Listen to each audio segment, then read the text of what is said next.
सत्यनारायण व्रत कथा का पूरा संदर्भ यह है कि पुराकाल में शौनकादि ऋषि नैमिषारण्य स्थित महर्षि सूत के आश्रम पर पहुंचे।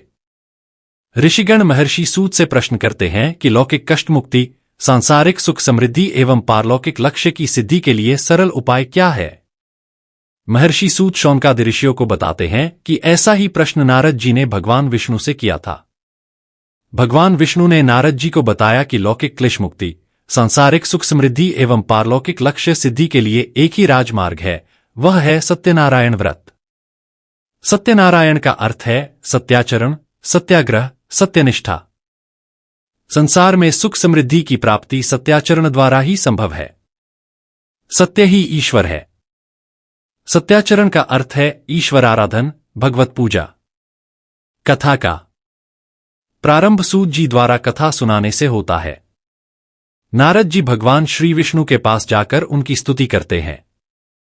स्तुति सुनने के अनंतर भगवान श्री विष्णु जी ने नारद जी से कहा, महाभाग, आप किस प्रयोजन से यहां आए हैं, आपके मन में क्या है? कहिए, वह सब कुछ मैं आपको बताऊंगा। नारद जी बोले, भगवन, मृत्युलोक में अपने पापकर्मों के द्वारा विभिन्न योनियों में उत्पन्न सभी लोग बहुत प्रकार के क्लेशों से दुखी हो रहे हैं। हे नाथ, किस लघु उपाय से उनके कष्टों का निवारण हो सकेगा? यदि आपकी मेरे ऊपर कृपा हो तो वह सब मैं सुनना चाहता हूं, उसे बताएं। श्री भगवान ने कहा, हे वत्स, संसार के ऊपर अनुग्रह करने की इच्छा से आपने बहुत अच्छी बात पूछी है। जिस व्रत के करने से प्राणी मोह से मुक्त हो जाता है, उसे आपको बताता हूं, सुने। हे वत्स, स्वर्ग और मृत्युलोक में दुर्लभ भगवान सत्यनारायण का एक महान पुण्यप्रद व्रत है। आपके स्नेह के कारण इस समय मैं उसे कह रहा हूं। अच्छी प्रकार विधि विधान से भगवान सत्यनारायण व्रत करके मनुष्य शीघ्र ही सुख प्राप्त कर परलोक में मोक्ष प्राप्त कर सकता है। भगवान की ऐसी वाणी सुनकर नारद मुनि ने कहा, प्रभो, इस व्रत को करने का फल क्या है? इसका विधान क्या है? इस व्रत को किसने किया और इसे कब करना चाहिए?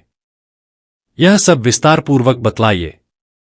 श्री भगवान ने कहा, यह सत्यनारायण व्रत दुखशोक आदि का शमन करने वाला, धनधान्य की वृद्धि करने वाला, सौभाग्य और संतान देने वाला तथा सर्वत्र विजय प्रदान करने वाला है।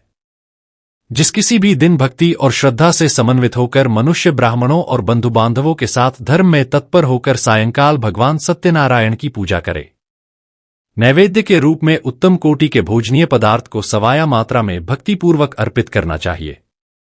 केले के फल, घी, दूध, गेहूं का चूर्ण अथवा गेहूं के चूर्ण के अभाव में साठी चावल का चूर्ण, शक्कर या गुड़, यह सब भक्ष्य सामग्री सवाया मात्रा में एकत्र कर निवेदित करनी चाहिए।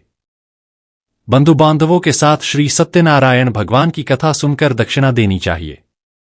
तदंतर बंधु बांधवों के साथ भोजन कराना चाहिए। भक्तिपूर्वक प्रसाद ग्रहण करके नृत्य गीत आदि का आयोजन करना चाहिए। तदंतर भगवान सत्यनारायण का स्मरण करते हुए अपने घर जाना चाहिए। ऐसा करने से मनुष्यों की अभिलाषा अवश्य पूर्ण होती है। विशेष रूप से कलयुग में पृथ्वीलोक में यह सबसे छोटा सा उपाय है।